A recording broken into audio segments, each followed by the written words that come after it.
All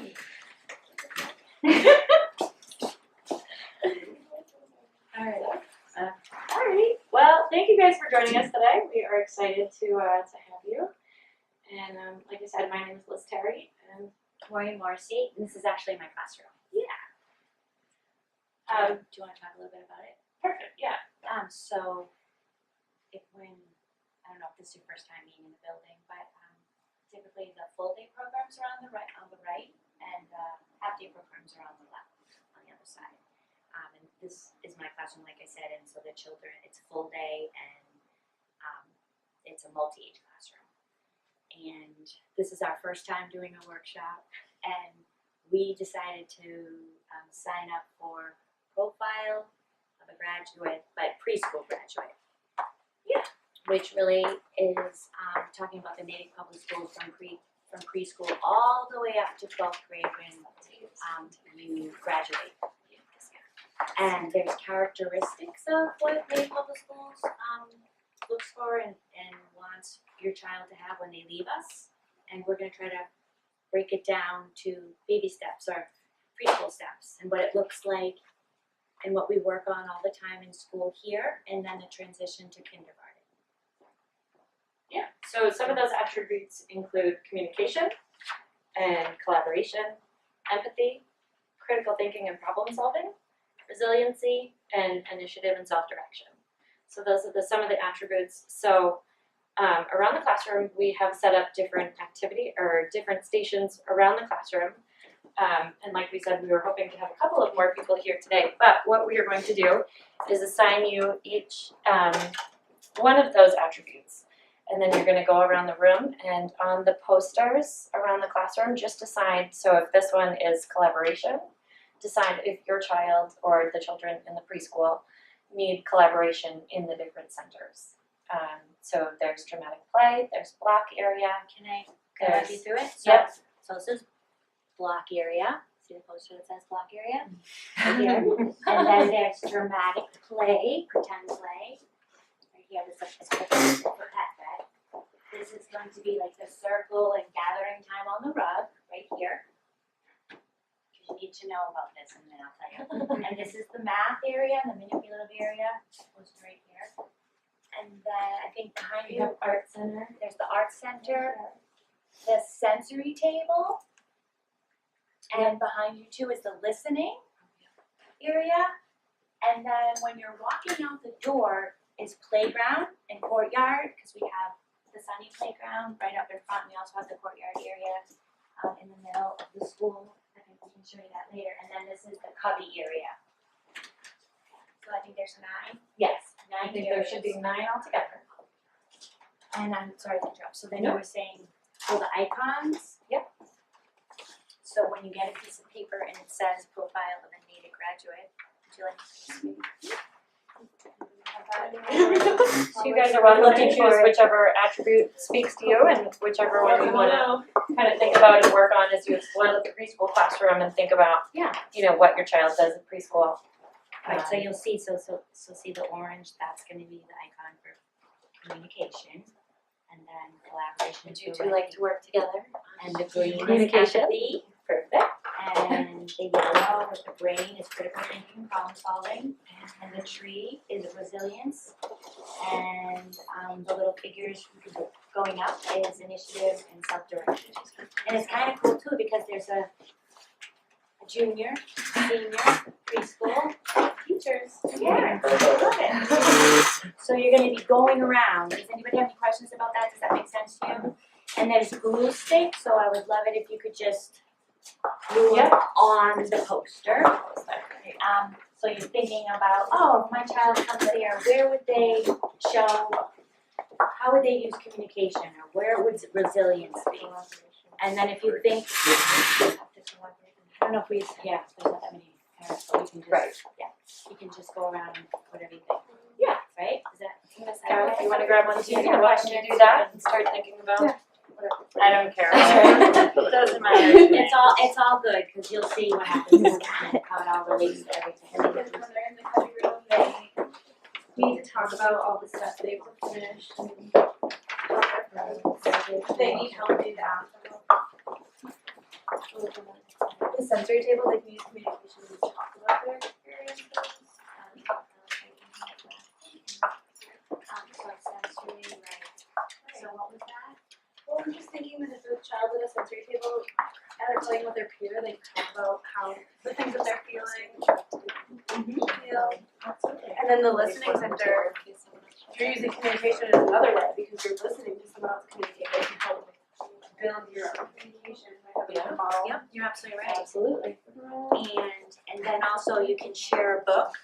True. And sometimes friends need help taking turns or being patient and Or they letting can other use friends. their communication to invite a peer. Yeah, so they could also have empathy, or they could problem solve on what story to pick. Absolutely. So there's a lot of different areas in that one too.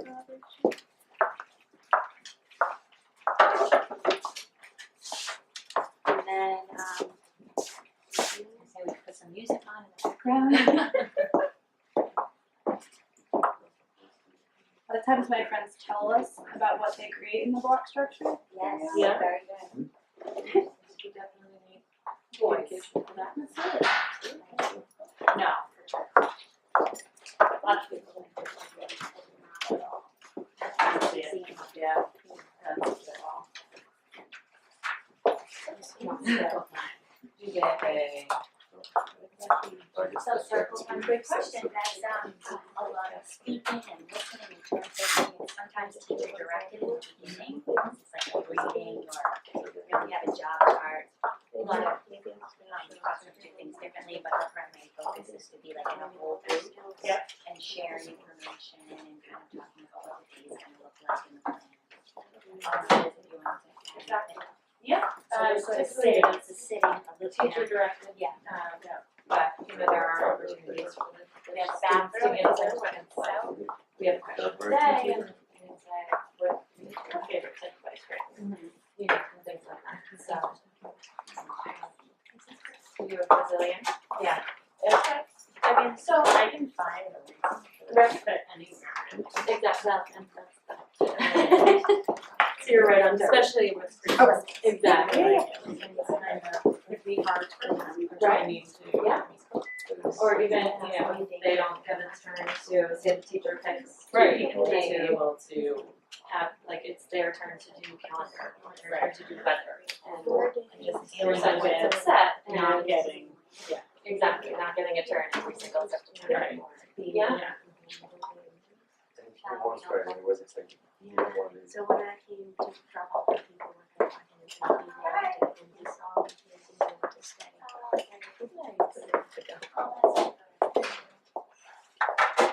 Because that's what we were gonna talk about later, if I not to jump ahead, but when they go to kindergarten, that's what kind of what we want you to do, right? And then we bring them to their, whatever, elementary school, they're gonna go to. So I have like the, many parents that are going to be transitioning. Play dates in the playground, outside at school.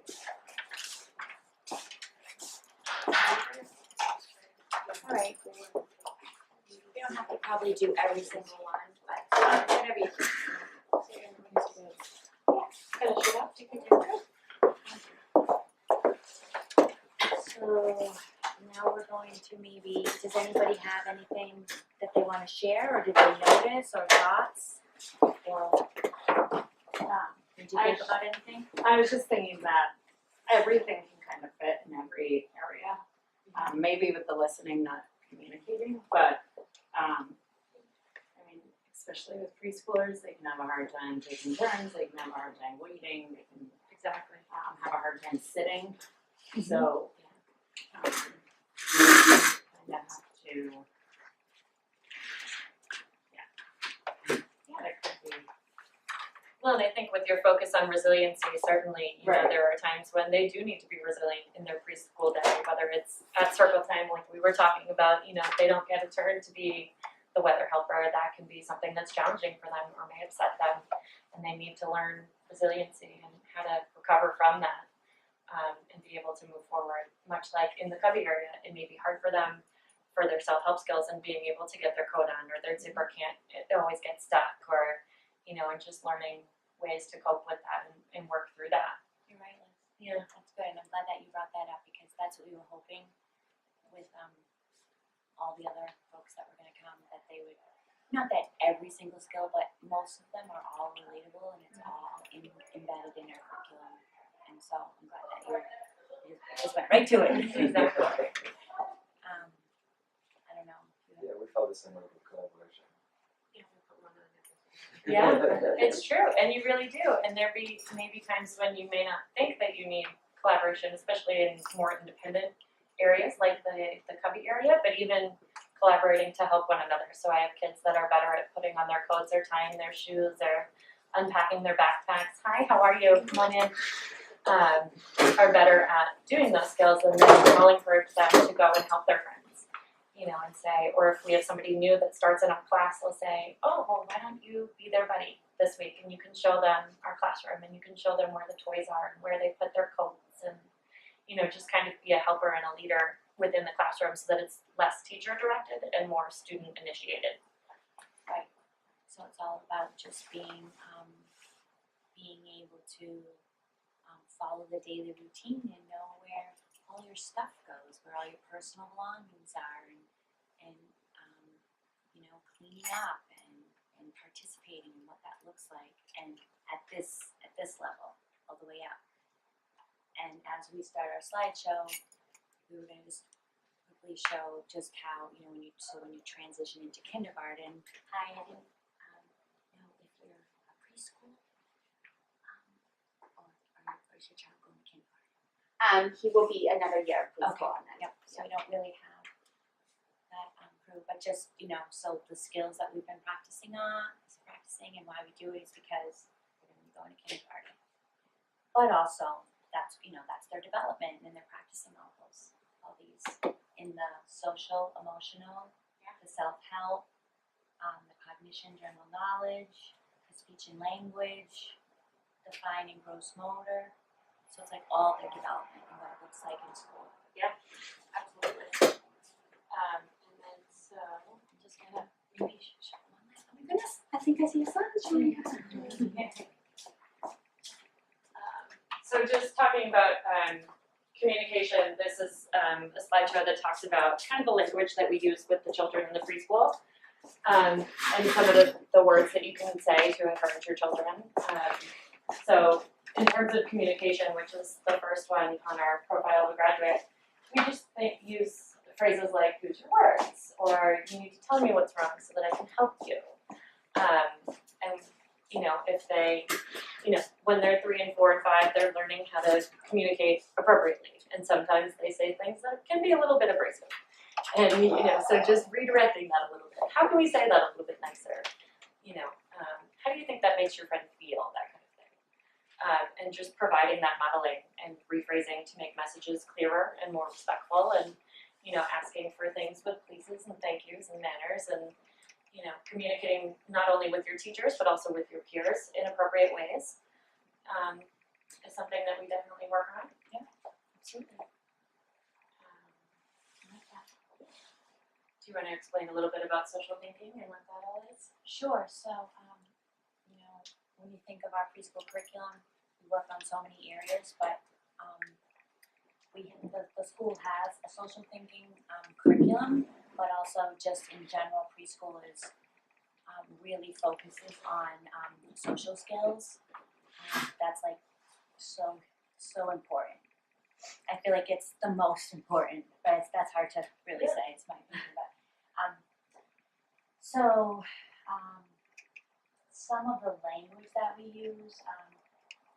This is one. The first one says, "What is the group plan?" So it's basically just talking about you know, what the what the centers are going to be, or what we're going to do in the morning, or what we're going to do in the afternoon, and we encourage the children. And we'll ask them their feedback, and they'll say, oh, we want, you know, it's just a big collaboration time, so that the group plan is, so I'm just trying to think, so one of the group plan, Exactly. Trying So to she think actually this has a poster of it. I know, Here, I'm it's looking at it. this yellow poster, and it just kind of explains the plan for the day, and So typically, it's like a visual schedule for Yeah. the class. right, so it can, you know, if they ever forget what's coming next, we can say, let's go look at the plan, Right. you so that they know what's coming next. Or if it's a non-preferred activity for them, we can say, oh, I know that you don't love rest time, but guess what? After rest time, we're gonna go to centers, or we're gonna go to the playground. Right. And just reminding them that, that that's what the plan is. That cloudy thing is supposed to be a thought bubble. And all the children will say, I'm gonna follow the group plan, and then they put their picture on there just to kind of make that connection. And so we're all thinking about the same thing, so we're gonna go to the bathroom first, and then we're gonna go on the playground, and then we'll come back in and have snack, those kinds of things.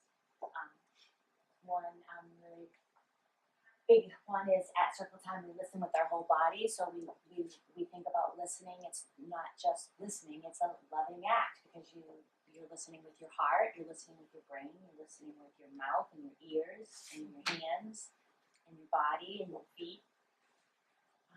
And we have a whole body listening poster, and we talk about Larry the listener, and I have like listening beer. So it's just throughout the whole year we bring, sometimes they forget, we bring it back, and we just continually talk about that. And then show me that you're thinking of me. That might be just like a redirection or a phrase or an expression we use, just so, just like you want to be heard and you want your friends to listen, it's also time to listen to the teacher. So what does that look like? So honors and me, like those kinds of things, when they're just listening and following the directions or listening to a story. Sometimes friends might say, oh, that reminds me of, or I was thinking the same thing. So some of the phrases are like, I like your connection. Does anyone have the same or different connection? I don't know if you want to talk to that. And just trying encouraging, communication and collaboration, and being able to bounce ideas off of each other. So the pictures are them working together and deciding how to build a tower out of cups. So we talk about the group plan. Okay, here's our cups, here's our materials. What are we gonna build? How are we gonna build it? How can we all work together to have the same group plan? So yes, we do it as a whole group, but we also do it as a small group when we're working together in the block area to build something, when we're in dramatic play and oh, you want to be the firefighter, but so do I. And we have to collaborate together. Maybe we can take turns, and that ties into problem solving too. Right, it's a whole process. Yeah. And the next one is the same kind of thing with empathy. We say things like, I noticed that you look sad or you look mad. Can you tell me about that? Why are you feeling that way? Or it makes me feel sad when you knock down my clock tower. Or I don't like it when, and just, again, encouraging students to be able to use words appropriately and teaching them this explicit language of ways that they can, teaching them in explicit ways how to communicate appropriately with their peers. And then just in terms of empathy, so we're an integrated preschool, we have students with special needs, and so a lot of times we have conversations about saying things like, we all have things that we're working on. Some things we're good at, some things we're not good at, and I will purposefully make mistakes as the teacher to show them like, oops, I forgot. It's okay, Miss Terry makes mistakes all the time, and you guys make mistakes, and that's okay. And just taking on, we all have things that we're working on. Right, And we then all we're have all something to part work of- on, yeah. Everybody does. We're all part of our community and our classroom and our school. Yeah. And instead of coming to the teacher, which is a great skill, to tell the teacher what's happening or how you feel, but then the progression would be, well, you know what, go over and tell Henry that, or go over and tell Sue how you feel. Say, I don't like it when, so it's like that self-advocacy release, which and again, it depends on the comfort level and the child's personality, but that's just something that we work on. So it's like, yeah, look at her face. You look sad. Why don't you tell? Yeah, how is she feeling? So there's a lot of work on feelings and enabling emotions and talking to your peers. We do it all the time. And being able to connect with them too, So Susie fell down on the playground. Oh, is she okay? And then, I'll say, oh, I remember when I fell down, and just encouraging that and modeling that level of empathy. So kids start to do it too. Oh, I fell down one time, you know, that hurts, are you okay? And again, critical thinking and problem solving using that growth mindset language. I don't know if you guys know what growth mindset is, but basically the idea is taking your brain and being able to expand it and to have it grow. And so instead of having a fixed mindset where you have a problem and you can't fix it and you're frustrated, you know, we always tell them every time you make a mistake, your brain is growing. You're learning from this experience. And so even if you can't do it yet, someday you will. And at the beginning of the year, I always have my students make a plan about what they want to accomplish by the end of the year. They say, right now, I can do this.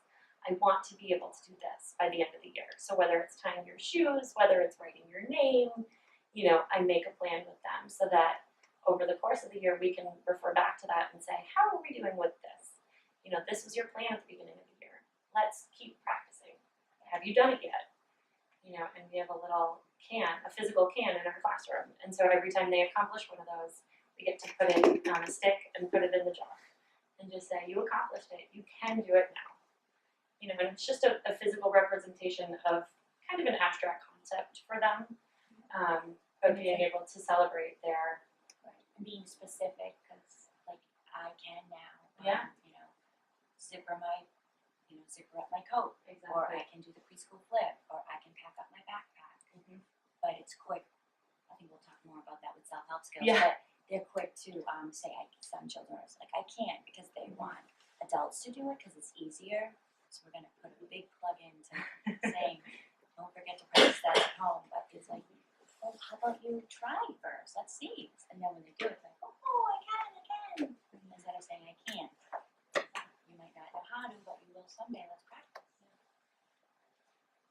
and then this is just the same kind of thing. So the train getting to the top of the station, you know, so I can't is that first little track. And then you get closer and closer up the mountain. I don't know how. I wish I could. I want to. I think I might. I'll try, you know, and just continuing to build that track to get all the way up to the top of the mountain at the point where they can say that I can. It's something I can do now. So we just really like that visual of, you know, just getting to the top of that mountain. And then the next part is resiliency. Resiliency, we will see, you know, we see that all throughout the day in all the areas, with all the children. I think these are actually pictures of this year. So one of the group on the left on the swings, one of the boys says, I can't pump, I don't know how. So he's now, you know, he's not giving up and he's trying, and his other friends, I think, helping and showing him, you know, talking to him. And then the other picture was, I think one of the boys wanted to make goggles. I think it was G-Week, goggles and glasses, and so they were helping him make one. So the children were talking and helping the boy in the yellow, I believe. So there's also, that's an emotional piece that ties into feelings too, and communication and collaboration and empathy. It's okay to be upset. Absolutely is. You know, everybody gets upset, and your feelings change throughout the day. You come in happy, and then something might happen, and so we do a lot of work with how does your body feel right now? What does your body need? When you're upset, you'll know what to do. We're here to help you. The more you practice, the stronger your brain gets, and the easier it gets. And some of the language that you said before. Absolutely. And then the last one is our initiative and self-direction. So again, working on those self-help skills, being able to help them feel confident in being able to do these tasks by themselves. So one of the things that I say to them is try 3, then me. So I'll have them ask 3 peers first. So they'll try it themselves. If they can't get it, they're stuck. I say try 3. So they'll ask 3 peers. If 3 peers still can't get it, then they'll come ask for my help. And again, that's just helping them use their language and be able to communicate that they need help, and then collaborating with their peers, and being able to take that initiative to ask their peers for help, right? And have conversations with their peers. Another thing I do at the end of my circle time is I ask the kids where they want to play and who they want to play with. So they always are going to an area of the classroom with somebody. And they always invite that peer to come play with them. So I'll say, Johnny, where do you want to play? Oh, you want to play in black area? Okay. Who do you want to play with? Oh, you want to go with Susie? Okay, go ask Susie. And then he'll go over and ask, and then they'll go together. Or, if they have a hard time with that, then I'll kind of bring them over to what we call our cozy corner, which is just a quiet space in our classroom. And I'll say, close your eyes, picture where you want to play. Where do you see yourself being happy in the classroom? And then typically they'll say whatever their preferred play center is. And then I'll say, okay, so let's close your eyes again. We know that we want to be in train station. Who do you want to be there with you?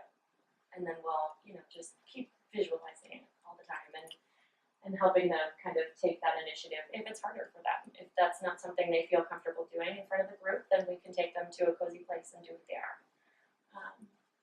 And then our job charts have different jobs that kids have every week. And so some of the fun ones are like electrician, where they get to be the light switcher, and make sure that all the lights are off before we go to the playground.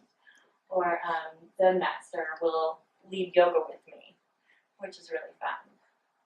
Or they'll get to ring the bell at the end of yoga time, which they just love because nobody usually gets to touch the bell, so that's like a big deal for them. Or problem solver, that's another huge one that we have on the job chart. So again, it's less about the kids coming to me and more about the kids going to each other. So I'll say, who's the problem solver today? I hear that you have a problem. Let's go talk to Maureen. Maureen's the problem solver. Let's go see what she thinks. Right, and then they come up with like, I think we're gonna take turns. Oh, we're gonna take turns, I love that idea. So who's gonna go first? Oh my god, that's beautiful. Yeah, you figured it out. I knew you could. And then there's one for building. And so it's building, I feel like, independence. Yeah. Eventually trying to be as independent at their level, at their development as possible.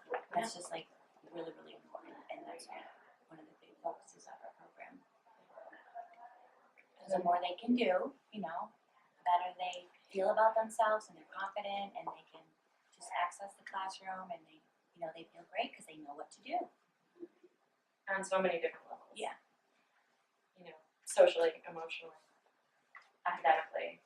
Yeah. So this is just a really cute little clip that I saw of, sometimes parents are a little bit afraid about sending their kid off to kindergarten. So, Or preschool. or oh, it's not showing up. I'm sorry. That's weird. That might be my whiteboard, so if that's the case, we could just watch it from the Okay. computer. Yeah. Since it's such a small.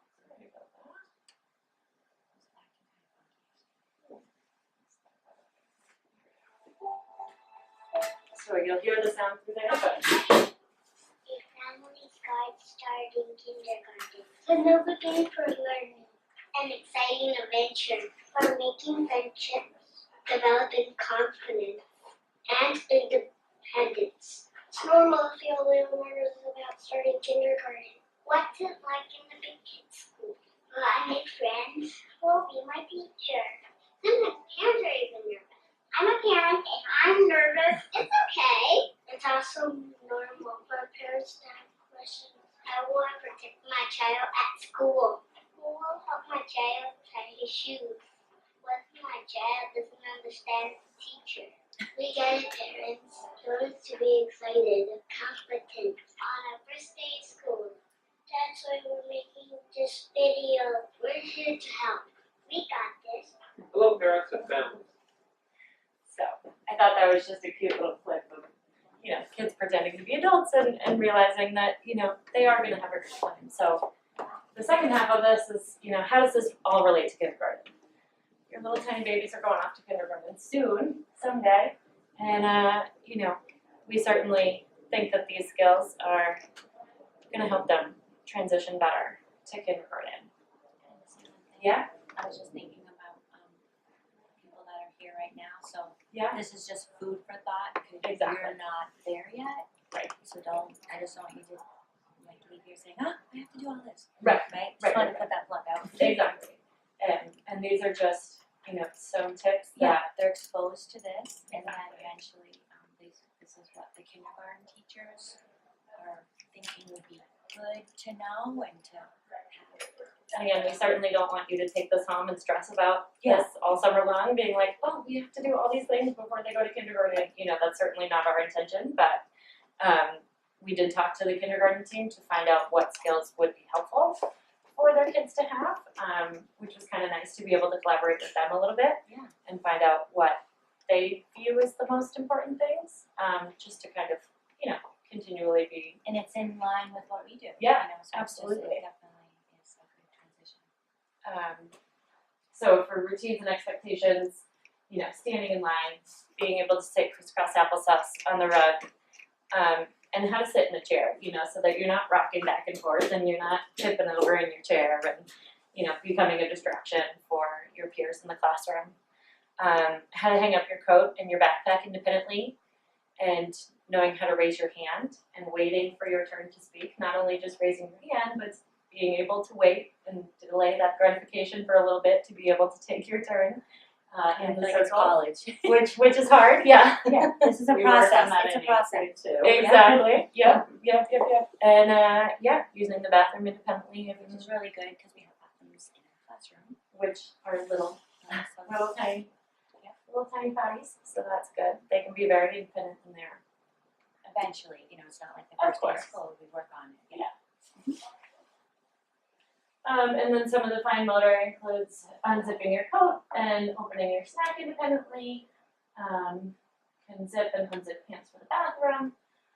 Have experience using scissors, and then an age-appropriate pencil grip, which will come in time if the muscles aren't ready, but typically we have them hold it with a tripod hold. And our occupational therapist calls it the kiss and hug. Yeah. So just being able to put your thumb and forefinger on the pencil and being able to hold it. So, and then next one.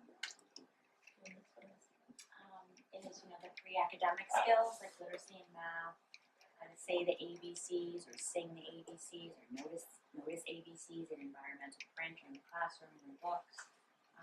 Identify numbers 0 through 10. Aware of the difference between an uppercase letter and then a lowercase letter, because eventually they'll be writing their name with uppercase M and then lowercase o, r, r. Can attempt to write their name, like the letters one after another, can identify the letters in their first name, and can identify their name when grouped with other name cards or wherever they see it in their the text in the classroom. Can identify lowercase letters, or most of them, which we expose them here to uppercase and lowercase letters. But I believe the Common Core for Massachusetts, I think kids going to kindergarten, they should be exposed to both.